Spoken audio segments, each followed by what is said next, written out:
Hello, it's Jack Tutor here of Attention Magazine. Welcome to Crucial Listening, the podcast where I speak with musicians and sound artists about 3 albums that are important to them. My guest this time is Lorena Quintanilla, who forms one half of the band Lorel Meets the Obsolete, and also has a solo project, Zunz, or Zunz, whose second album, Hibiscus, is out later this month on Rocket Recordings. And unlike her work in Lorel Meets the Obsolete, which kind of strives for this psychedelic saturation point, Zunz is so much more restrained. I feel like that this record, Hibiscus, seems to take place within like a metal or concrete box. There's a lot of very harsh, cold reflections, and there's definitely a sense of contraction of space. And she holds fast to these single, repetitive ideas, often arpeggiating synthesizers, and then builds up layers over the top that feel like they're about to smash into cacophony but never quite get there. I get some kind of power electronics kind of vibes at certain point on this album, but there's so much more going on as well. There's a really strong melodic sensibility. There's definitely some sharp swerves into psychedelia at certain points. It's a really fantastic record, and I love this conversation with Lorena. This is kind of my dream on Crucial Listening, where you get one record that I'm already incredibly enthusiastic about, and then 2 that turn out to be utter revelations to me. So this was a really good conversation.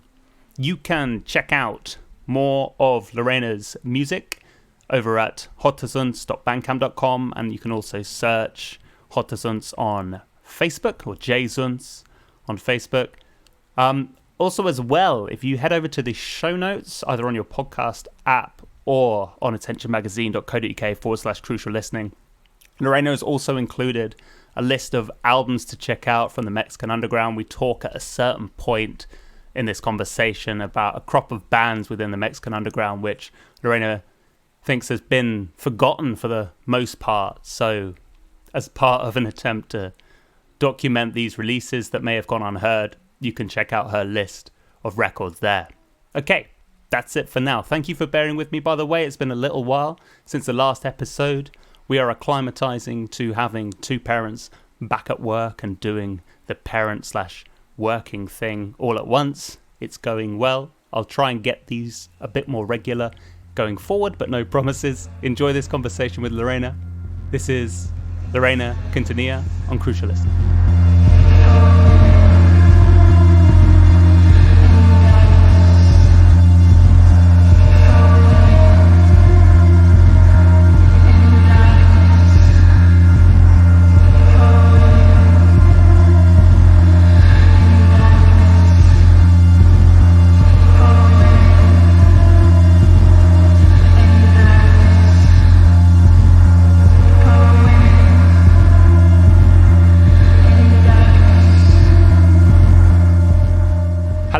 Welcome to Crucial Listening.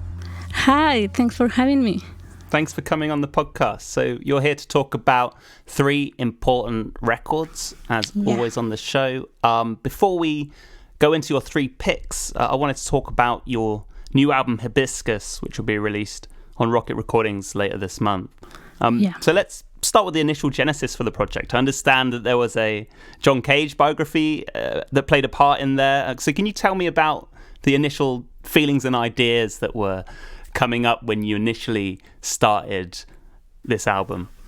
Oh, yeah, about the John Cage started like with my first album, actually, the one before this one. I was reading this biography, and they were talking a lot about these abstract painters and abstract musicians, and I don't know, I started just trying to follow in some clues about it. And maybe because of the time that I was living, like I was having a lot of stress, anxiety, so I don't know, like abstract music was helping me to relax.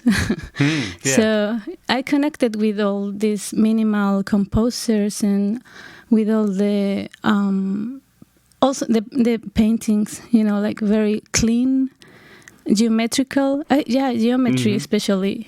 So I thought maybe I can start doing music like this without too many elements, because the band where I play, and I've been playing for 10 years, it's always like very dense to record an album with that project, because there's a lot of layers, so it can get very, you don't know how to stop at some point. Because it's just, what if we put another synthesizer here, or more guitars, or or we record like the guitars with 2 amps, so we have a lot of options and 2 microphones on every amp, and it's like an excess. It's too much sometimes. So I think I was looking for something more minimal. Like, what if I, like, I don't know, like give some space inside the songs, if that have sense. More minimal in a way. And I think it was related to all these things that I was watching or reading about, or this music that I was listening at the moment. Thinking of this new album, Hibiscus, and listening to what you're just saying, I mean, it does feel like a record that holds very tightly to single ideas that are left to unfold of their own accord instead of going elsewhere. Like, there's definitely an element of restraint that I'm getting when I listen through it. When you've been in a band which, as you say, is so maximalist, I guess you could say, how easy is it to apply that restraint when you've been at the other end of the spectrum for so long? Like, did it come naturally? Was there a challenge in trying to enforce that within your music? Yeah, I think so. It's just like, it's so different to work with someone else than working by yourself. It's completely opposite in a way. Like, when I play with and I've been playing in bands for years, but I've been playing specifically with this project for 10 years, and it's a duo actually, so it's only 2 persons in there. But it's like, I don't know, I think you have to find like a balance. If you're collaborating with someone else, you don't want to be overwhelming with the ideas. Like, I have all these ideas, and we should change the way we are doing music. I don't think being too bossy. I mean, I know there's bands that work like that, right? There's like one person leading, but it's not I don't work like that. When I collaborate, I really try to lose my individuality. Just to try to transform my ideas with someone else. So that's why I started the solo project, because it was hard to apply all these new ideas to the band where I was playing. Did I answer your question? Absolutely, yeah. That's a fantastic answer, yeah.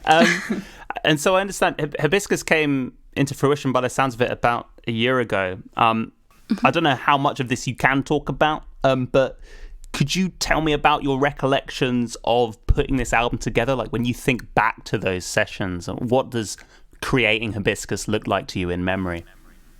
Oh, yeah. I think I started the recordings actually like at the end of 2018. Okay. I started just trying to, like, with the demos, like trying to figure out, writing new ideas.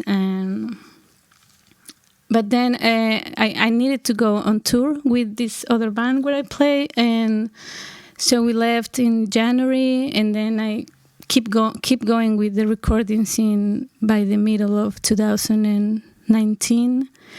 But I listened to the demos that I recorded like 6 months before that, and I didn't like the songs somehow.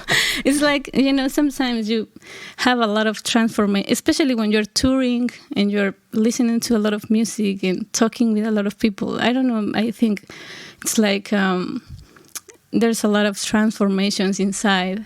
Absolutely. And my music is very close to me in a way. So if I change, my music changed. So I didn't like the songs at all, and I just kept with two ideas, and then I start over, like not thinking about doing an album, just writing and writing and writing. And then as soon as I realized that I had enough ideas, I started recording the demos. And yeah, it was effortless, which I liked.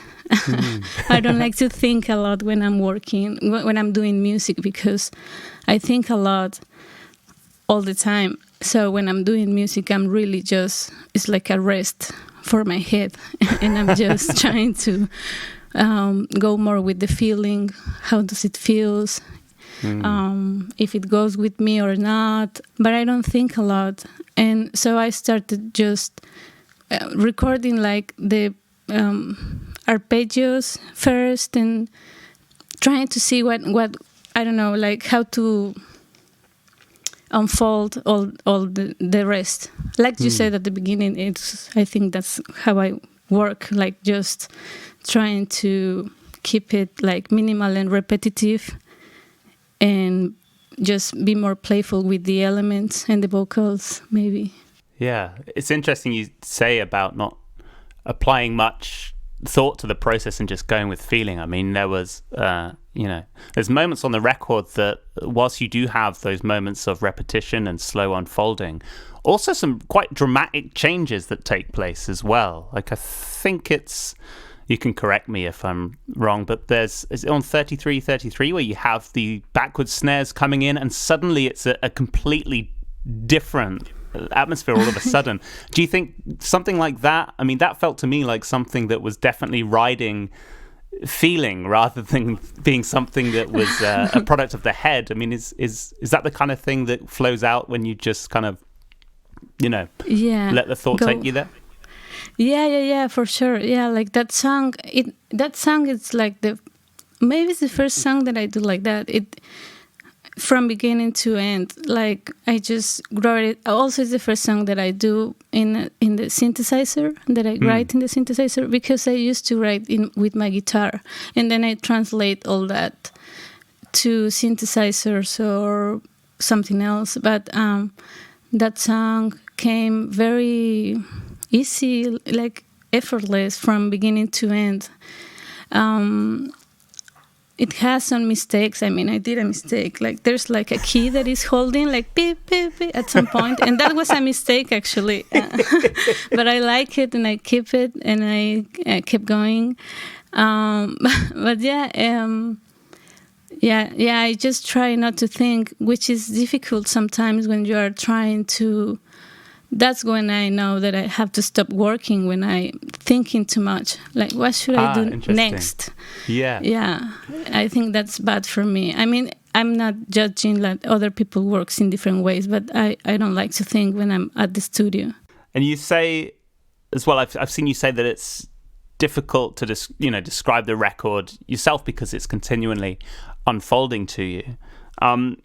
Where does this material sit with you now? Like, how do you feel about this record now compared to, say, when you initially finished the album? I guess I need to really tour the album or play the songs live to feel that the cycle is, over, or to. I'm still inside of the cycle of the record. I think it's because I haven't played the songs live in a way. But still, like the other day, I listened to one of the songs and I was already doing some changes in my mind. Oh, no. So I guess, So I guess there's some distance, I can tell. But I need to play the songs live to see how they unfold with other people, and how I connect with them, with other people. That's very important to me. Fantastic. Well, it is a fabulous record. Please, I urge people to check it out. Like I say, it's out on Rocket later this month, August, when we're talking. So, Lorena, let's talk about your 3 important records. So, one question I like to ask is, how you thought about the term important when you picked your selection. Like, was there a particular way that you thought about the word important in order to come up with the 3 records that you did? Oh, yeah. It was funny, except I didn't read the email very well, so I thought, I was just like, oh, maybe it's like your 3 favorite records, which is different, and I was very stressed, like, I don't want to even think about this right now. So I just forgot about this for days, and then when I came back to the email, I saw important, and I was, important, that's easier. It's easier for me. Interesting. Yeah, so important. I guess I, chose the albums that I feel that they helped me to go deeper into what I like, or to help me to be the musician that I am right now. So I didn't go too much into my past, to my early years listening to music, because I guess somehow I needed to decolonize myself first to really have something that, I don't know how to say it, like to really have something that I chose in a more free way, if that has sense. So yeah, important records are records that I still use some elements in music after all these years, and I think these 3 records gave me those elements in a way. Okay, great. Well, let's dive in. I'll let you pick whichever one you talk about first. If you could give me the name of it and then a little bit about why it's important to you as well. All right. The first one should be the Los Llamarada record. Great. This band from Mexico, yeah. So this album, Los Llamarada, there's so much to say about them. I mean, I saw this band in a festival in Monterrey. I saw them live and it was amazing. I mean, they were like really strong and fearless, and I think they are improvising the whole time. I'm not sure. I think that's how they do the records. They just record directly into a 4-track, and they are just improvising. And I think the live, it's the same in live. They are always just improvising. And so I mean, it sounds like kind of a mess. It's noisy, it's crazy, but it's very, very intense. So they just changed my life completely. It's just because it was about the music, of course, but it was also about the ideology they had. They were like, because inside of an underground scene, there's different circles, right? And people acting differently. Like you can meet people that are like super snobs, or like people that are like very lazy, that they never record anything, but they are there, or all these kind of musicians. But I connected with them because they were like, maybe I have to give you some context about Mexico. Like any other country, like most of the bands go to Mexico City because it's the capital, and they have everything, festivals and venues, and a lot of bands and musicians and promoters. So usually when I was growing, this is like 15 years ago, probably. Maybe now it's different. So the bands used to move to Mexico City to, I don't know, whatever they wanted to be, right? Famous, or to connect with people, or whatever. So Los Llamarada, I got interested because they had their own rules, They were like not thinking about geography. So they were connecting with other people through ideology, I think, also. So they were touring the US and they were touring Europe, and I don't know, I guess that opened my mind. Like, oh, wow, you can do that. Because scene in Mexico City, I didn't connect with them too much. So then I realized, I can, connect with people through something else. So I think that's the main thing. I mean, it was part their music, part their ideology, and I always recommend their records. I mean, yeah. It's a band that I very, very much love.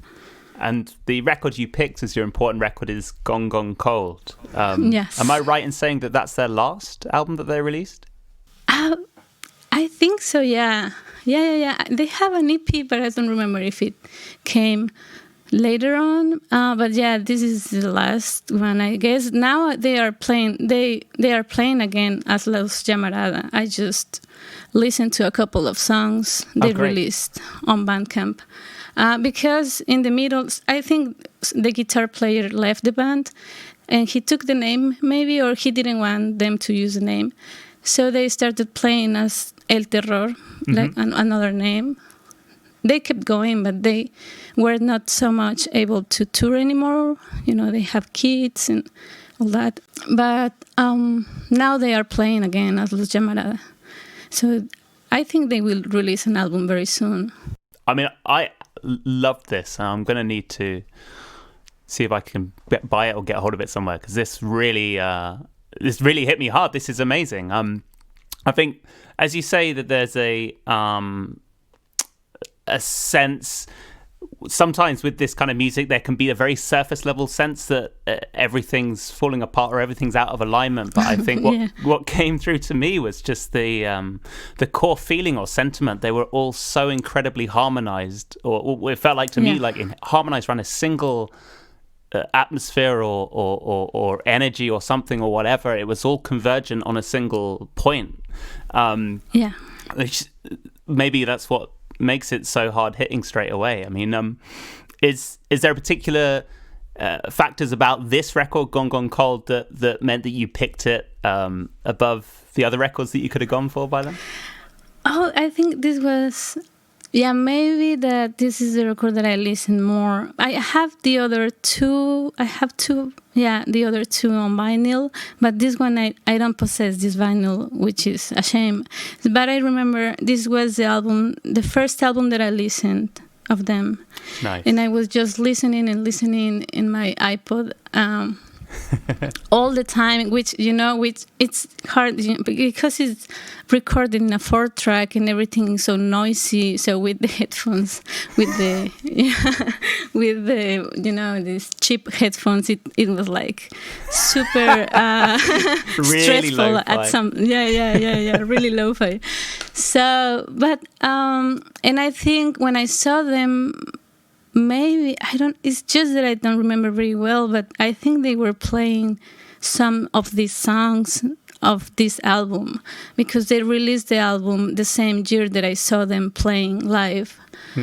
But I don't know, because with them you never know, because they are always, like I said, maybe improvising or just they have like a very free form in a way.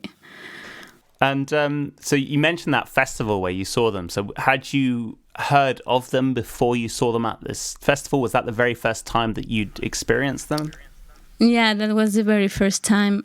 Wow. It was this festival, crazy festival. It was an amazing festival that happened in Monterrey. It was the only time that this happened. This particular festival, and they were bringing, like, I think it happened during the time of South by Southwest, I think. So They were like bringing musicians from the US, but a lot of things happened during that period in Mexico. So the violence started to get bigger and bigger and bigger. So it's a shame, because that's the reason why this beautiful underground scene in Monterrey stopped growing.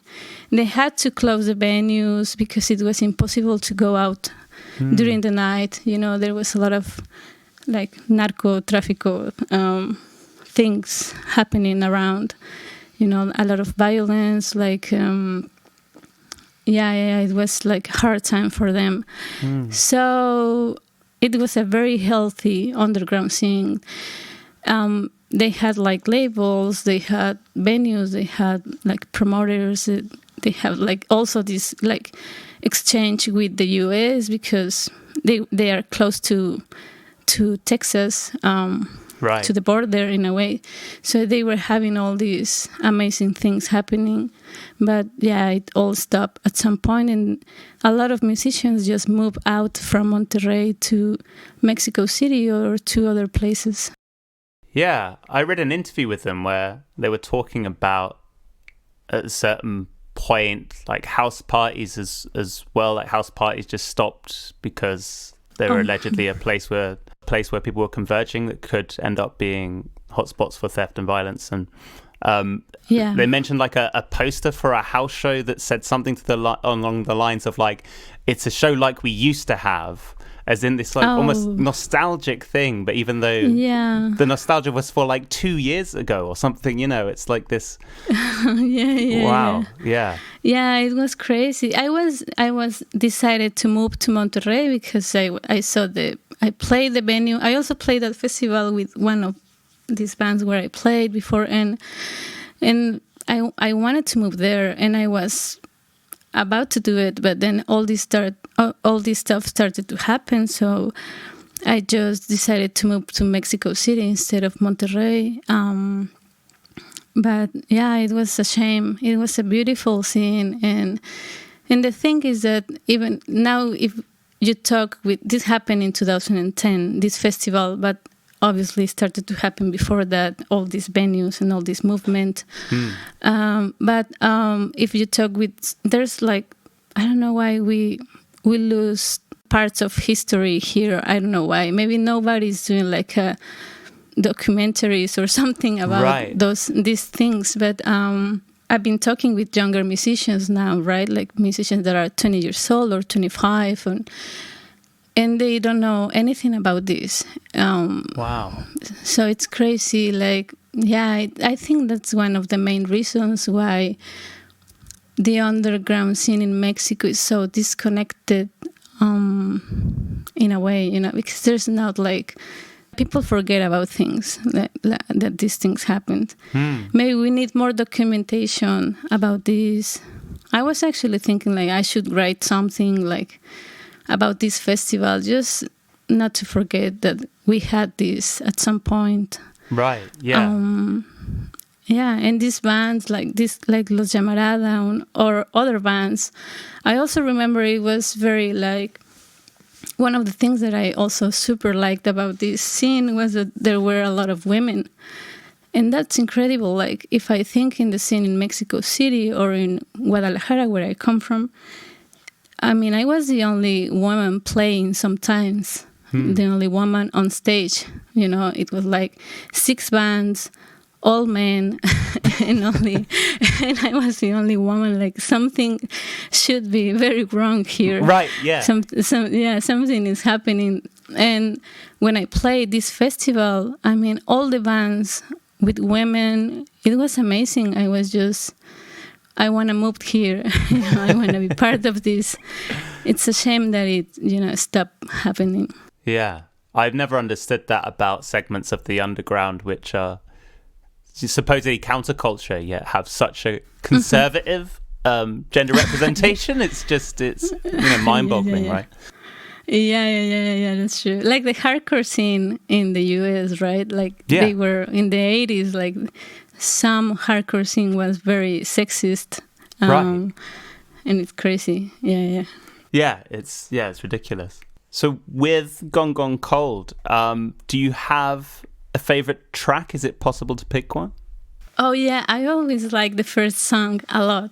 Yeah, it's just so classic in a way. Yeah, but also modern. And yeah, I love the vocals of Adrian, the guy who sings. It's just or who talks, and it's just like I think that was the first song that I really. And it's short. It's a short song. Yeah. So I listened to that song a lot. Like I was just on repeat all the time. Like trying the guitar. It's amazing. The sound of the guitar. Oh, the guitarist. Oh, he was amazing. I think live. He was very still. Like he didn't move a lot. Oh wow. But his guitar. Yeah, he was like just enjoying, like cool. But yeah, his guitar sounded amazing all the time. Like, I don't know, it's a tone that it's something about it. It's noisy, but well played, I guess.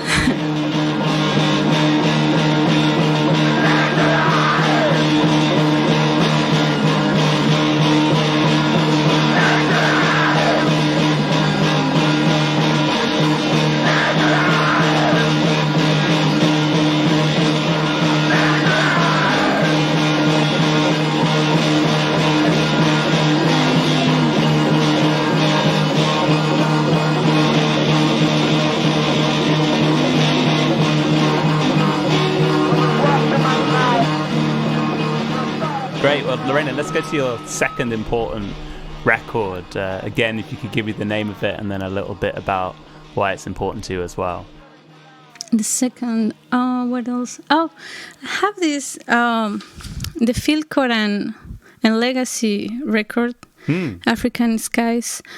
I think this is my favorite record in my record collection. That is small. I don't have tons of records, but this record is very special to me. And this record, it's a live recording, but it was recorded in 1993.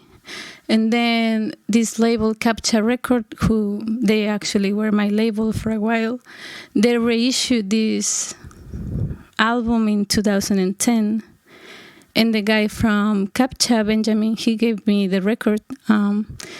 So when I listened to the record, I was just obsessed with it. I think I was listening a lot of just noisy rock bands at that time. Right. So it was like, and I understood repetition in a different way listening to this album.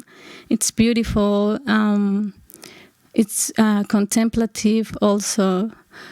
And yeah, I just love it. And I never listened to, by that time, I guess I never listened to Alice Coltrane or some other jazz musicians. So this was maybe the first one that I listened.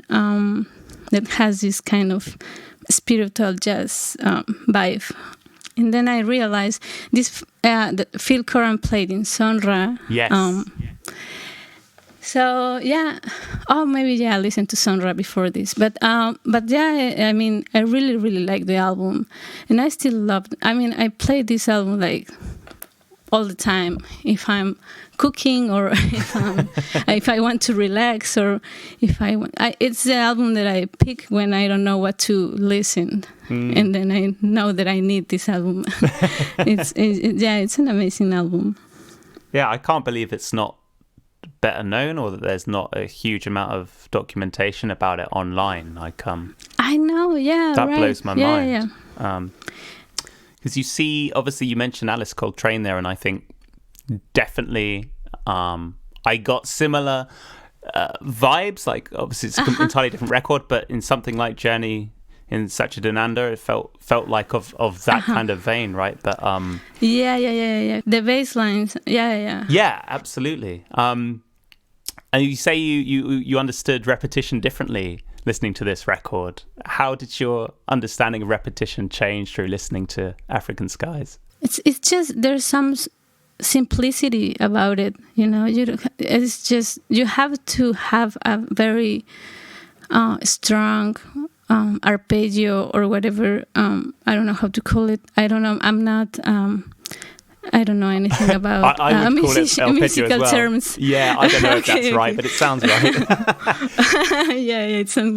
So yeah, I think if you choose the right arpeggio, then you can just develop. So I think the hard part is to really have something to repeat that will allow the other instruments to keep unfolding.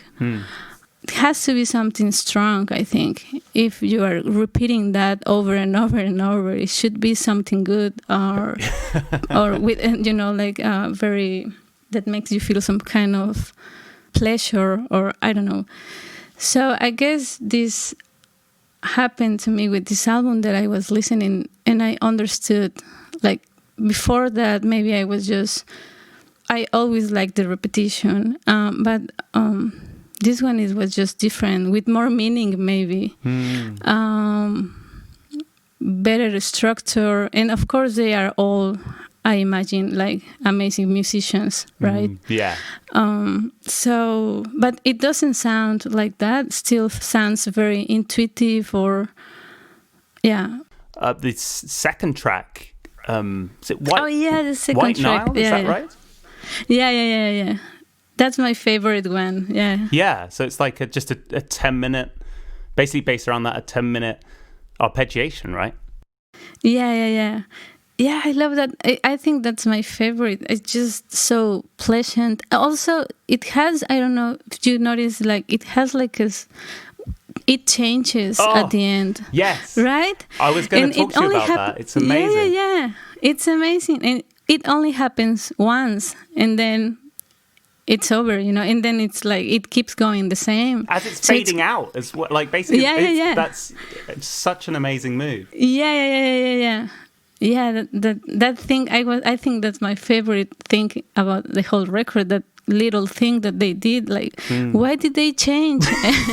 and then why they came back like if nothing happened. I mean, it's just and it sounds beautiful because there's something, because you're in trance, right, with the repetition, and then you feel the change. Yes. But it's subtle in a way, but you can feel the change, and I don't know, it's just crazy. They are just playing with us.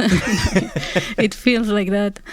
I like that every song has their own thing. I like that on records.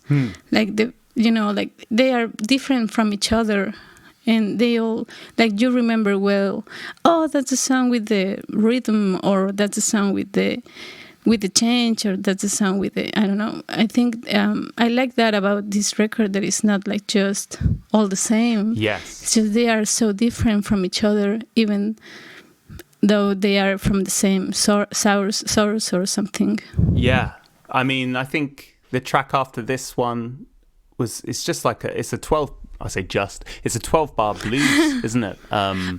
Which works incredibly well, and kind of has a certain jauntiness to it, which feels like it should completely scrub out the kind of contemplative 10 minutes prior, but it absolutely doesn't. Like, feels totally in keeping, even though it's going in a different direction. Yeah, that's true. Yeah, it's like I call that like, oh, that's a funny song. It's like kind of a, like I don't know. It's it goes more to my body in a way. But every song is just, I like, is what I like about this album, that every song has their own thing. And has it taken you into any more albums by Phil Curran as well? It's been a long time since I was like searching in that direction, but I listened to some meditation albums. I remember, because he has like this meditation. He says, like, I remember this. He said maybe this that like we are like eternal beings, and like you can find your eternal side doing meditation or something. And he has these albums that I listened to when I was interested. I'm still interested in meditation, which is like, it sounded just so cool, right? Like eternal side of you in meditation, doing meditation, all right. But he has this, like, he invented an instrument, right? The space harp. Did you listen? Yeah. Now I remember the name, Space Harp, and he, I think he uses that in one of the Sonra records, maybe the Angels and Demons. Right. I think that's the one. It's crazy instrument. I think it's maybe influenced by an African instrument. I don't remember the name of the African kalimba, instrument. I think, like the thumb piano. Yeah, because am I right? Does it crop up on African Skies as well? There's a track where it feels like it's using something to that effect about the halfway mark. Yeah. I read. I think I read yesterday or day before. In the record, yeah, he uses the space harp. Also, it has another name. Frankie-phone. Yeah. That's it. Because of his mother, I think Frankie. Oh, nice. Frankie-phone. Yeah. So, yeah, he uses this instrument also in this record. It's just so beautiful. The harp is amazing, right? Like how it sounds. Yeah. Oh, yeah, maybe that's why also Alice Coltrane. Yes, yeah. It's impossible to hear a harp in this context and not think of Alice Coltrane now. But, exactly, yeah. One other detail that struck me about this album as well is returning to White Nile is I may be wrong, I think it was a trumpet solo that comes in where the first note is just one held note for about 3 measures of the riff. Yeah. And it stops sounding like a acoustic instrument for a while because it's going on for so long. That really got me. Yeah. And I mean, it's also amazing skills, to do something like that, right? It's just, it holds the note for so long. Yeah. There's a moment that you don't think that's human. Yeah, I also love that part. I think also, I remember, this is strange, like the first, there's vocals in the album, right? And they are very present. Yes. But I didn't, every time I was remembering the album, I wasn't remember I thought it was instrumental. I don't know why. Yeah. And the vocals are very present, but I don't know why. So I was talking about this album with other people and I was saying, it's an instrumental album. And after a while, I started to listen the vocals. It's like my mind was only focused on the arpeggio or the instruments. Right. And the vocals were like, I don't know, like in the background in my head, but they are up front in the record.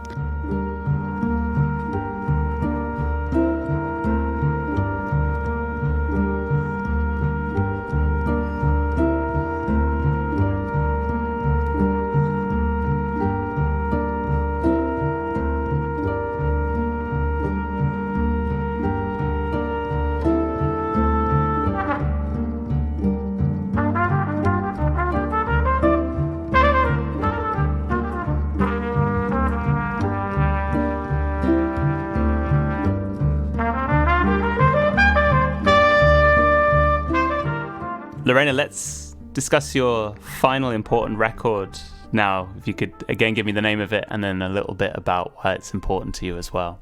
Oh yeah, this is one of my favorites. It's Leanne Radig, and it's the trilogy de la Mort.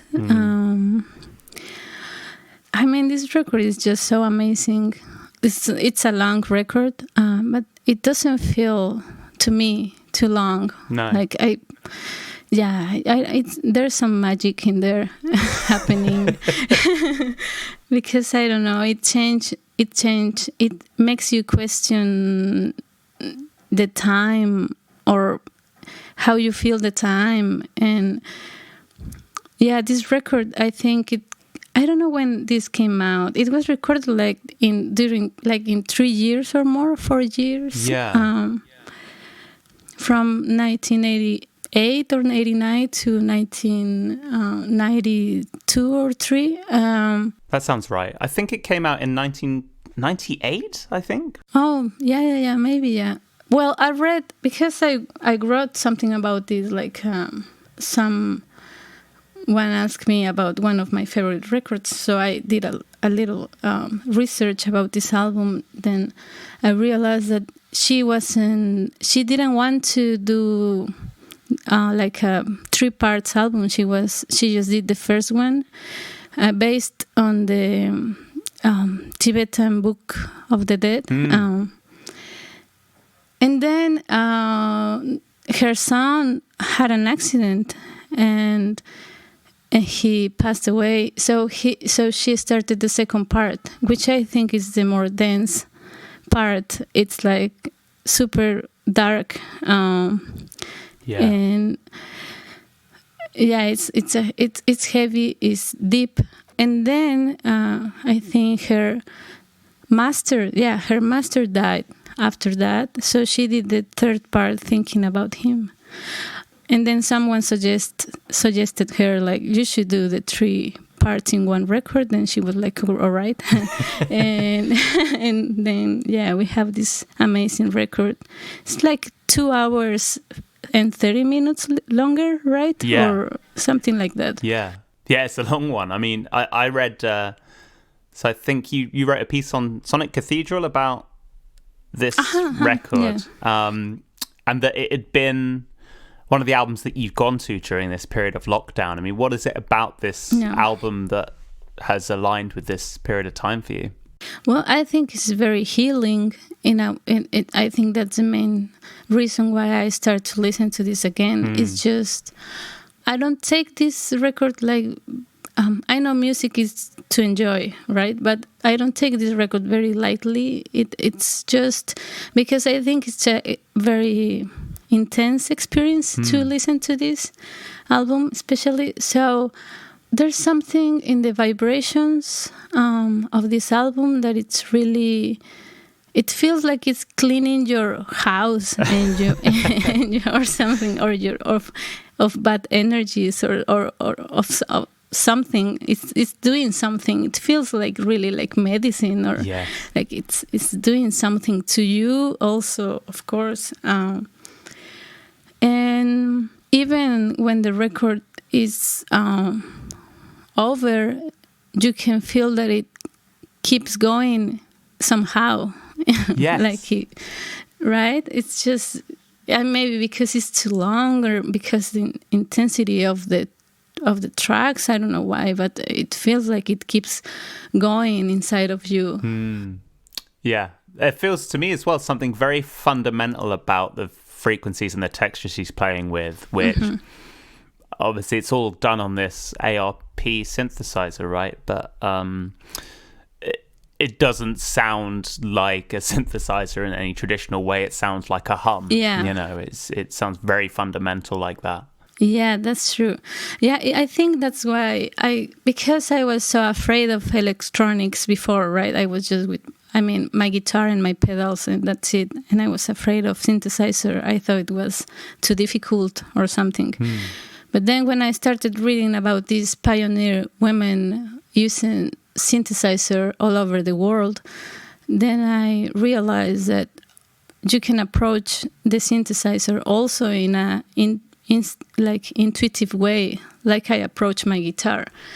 So I think I read an interview with her where she was explaining how she does the music she does, and it was so simple, and you know, so I thought maybe I can play synthesizer also, or because it sounded more like my way to approach music. So yeah, it is like, it doesn't sound like any synthesizer music that I was listening at that time. This sounded different. Like there's also like this, because it's slow, right? And there's movement.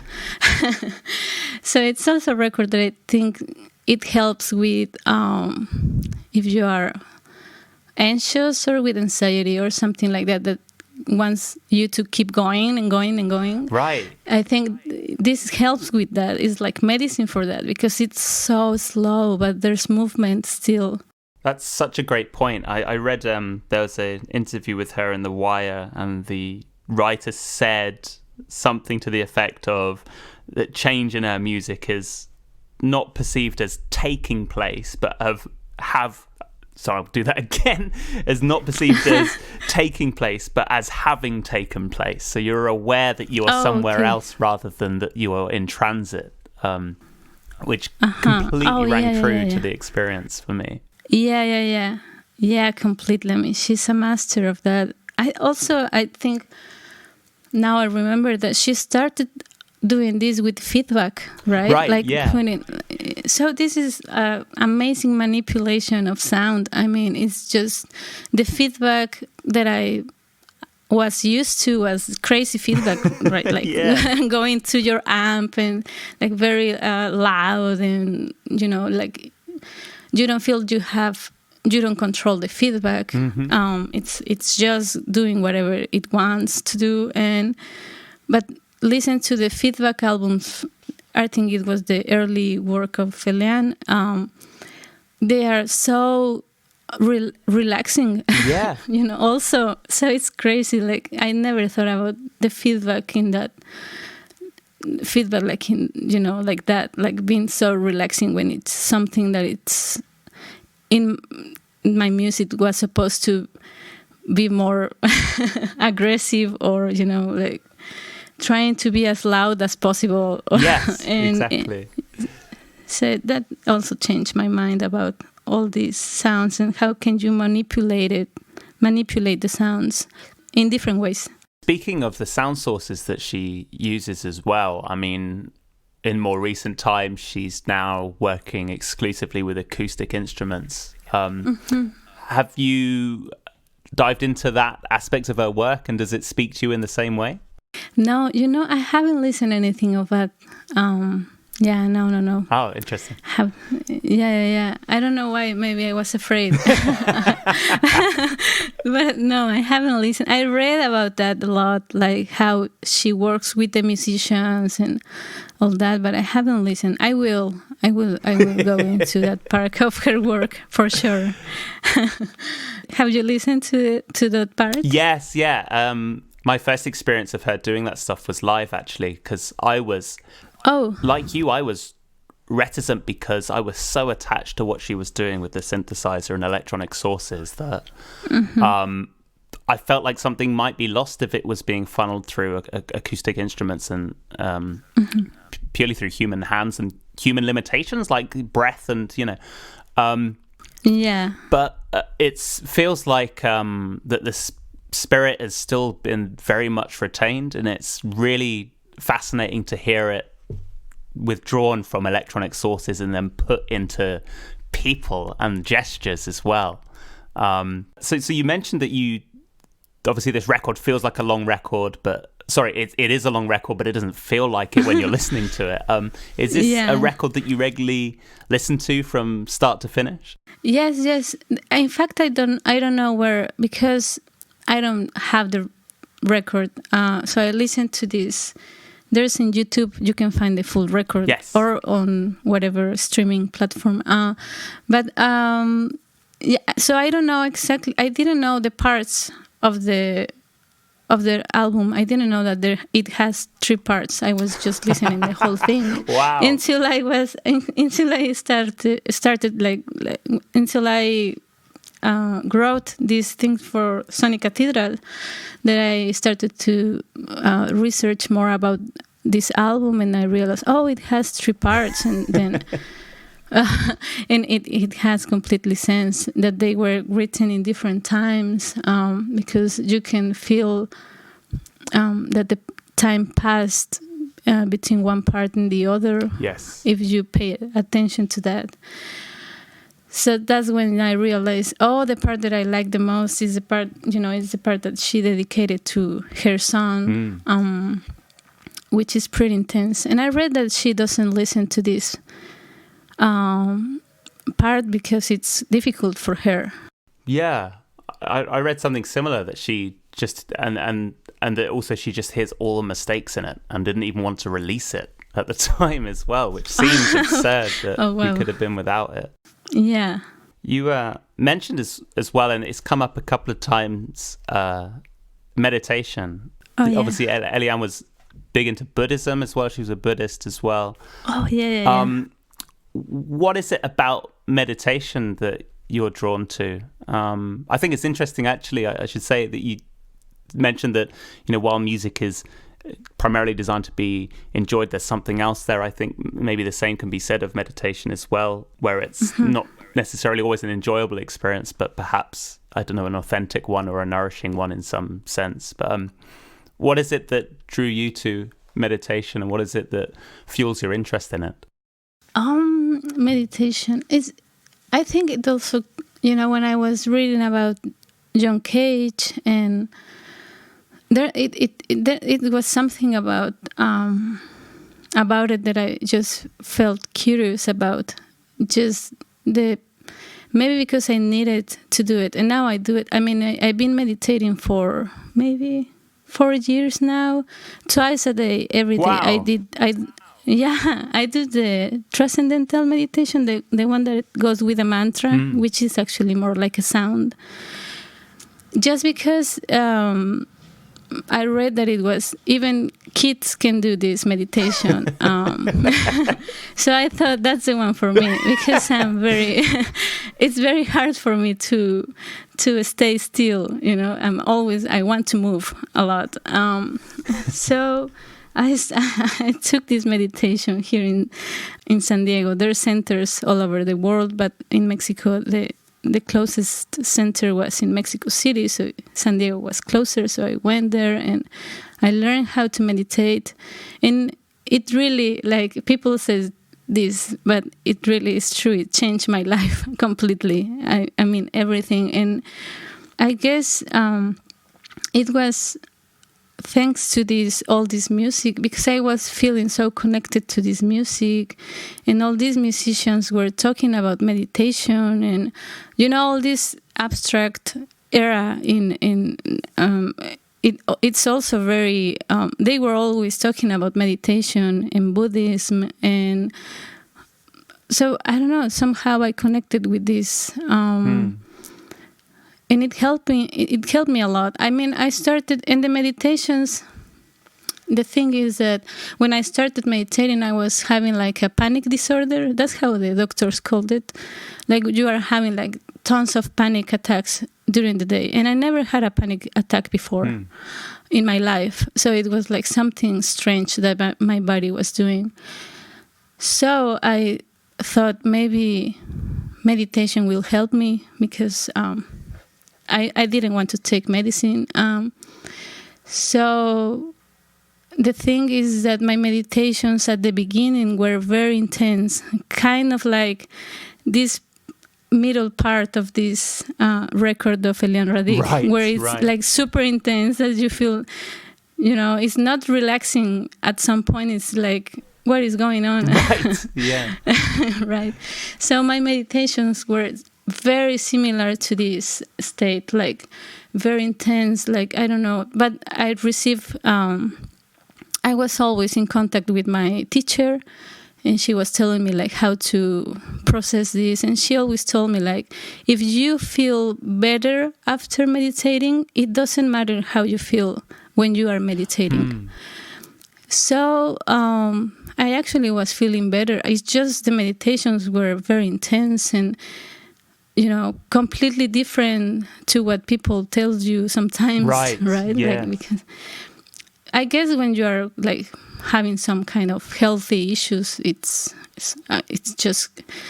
coming out. So you have to feel that it's coming out, right? It's not like just So yeah, I guess that's why I connected, and I started meditating for all these reasons. I mean, all these musicians talking about it, and then as soon as I got sick about this thing with the anxiety and panic, then it was my immediate response. I should, start meditating, or this is gonna go worse and worse. Right.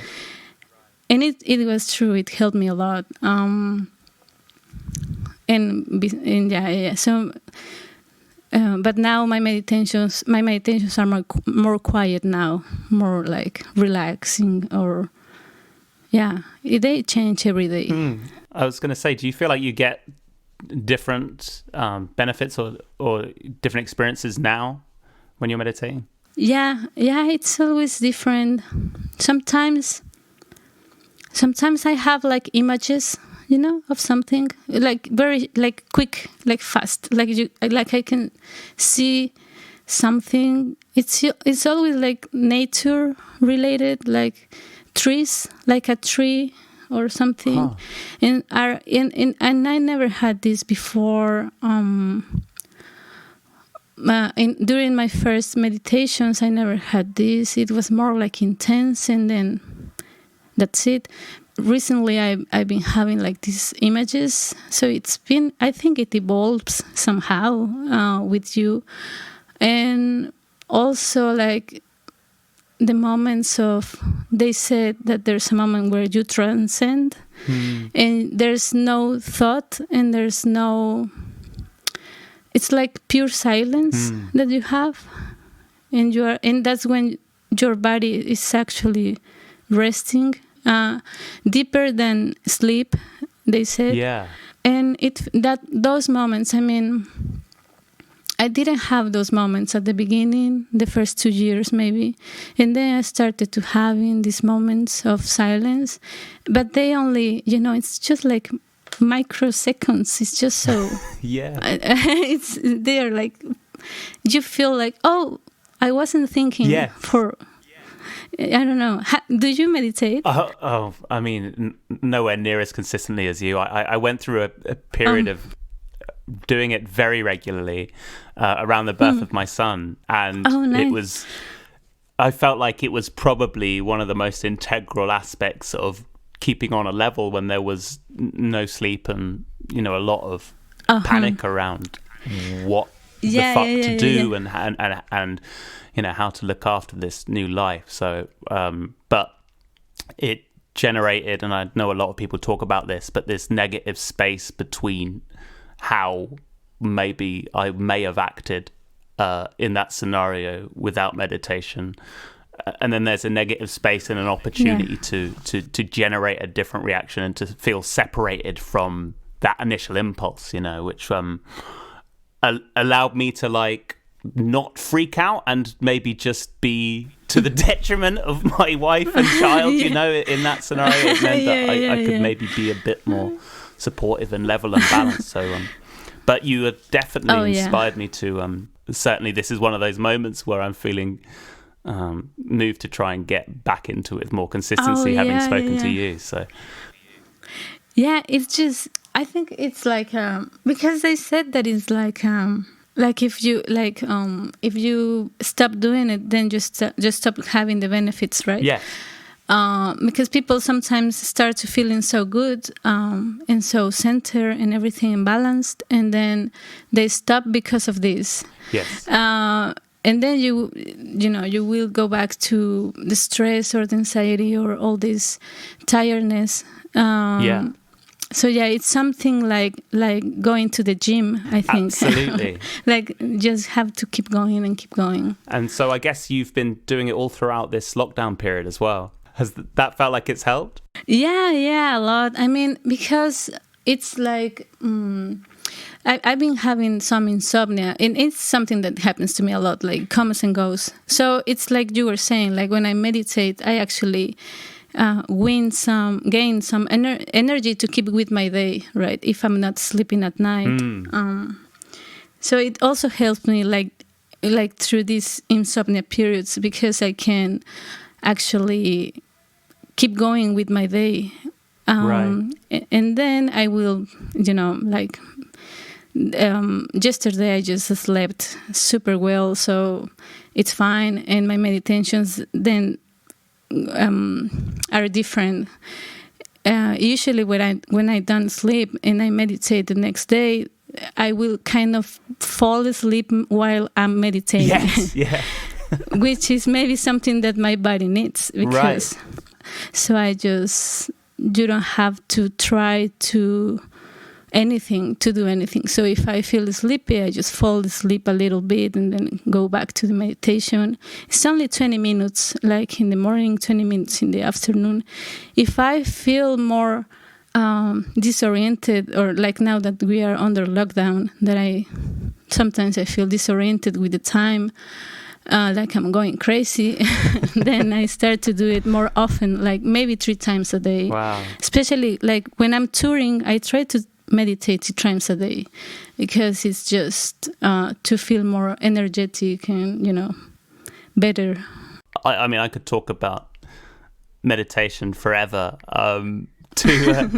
To ask you one final question about this Eliane Radigue record. I mean, if you, and in fact listening generally, if you really want to listen to a record and you want to dig into it incredibly deeply, do you have a place that you go or a setup that you use in order to really listen to a record intensely? Well, I guess not, because I'm always like changing, like moving from one house to another. And the spaces change a lot. But now I think I've been living in this house for almost 2 years now, and that's a long time because I've been moving from house to house, like very often, like 1 year in one house, 1 year in another, and I've been moving like this for years. Right. But now it seems like I'll be here for a while, so I have my space. Yeah, right now I have like this place with good quality monitors, and yeah, I think that's where I've been listening to this record. And that's why I've been feeling even more the vibrations, because I'm on the desk writing or something, and I've been feeling the sound coming out from these monitors very loud, because I think this record, you should play it very loud, like to really feel everything. Yes. It's just a suggestion. But yeah, so it's been... I think that will be my space from now on, but it's something new.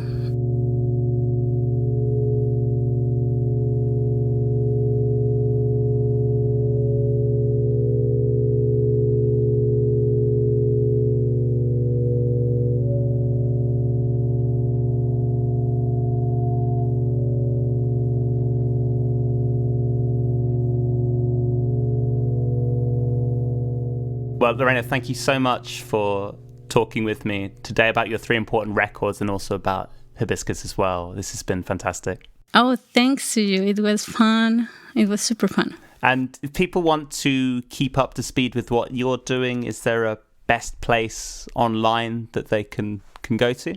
I guess through the Facebook. I post everything that I'm doing there. And if it's music, just through Bandcamp. Okay, great. Well, thanks once again. And to everyone listening, I'll see you next time. Goodbye. Bye.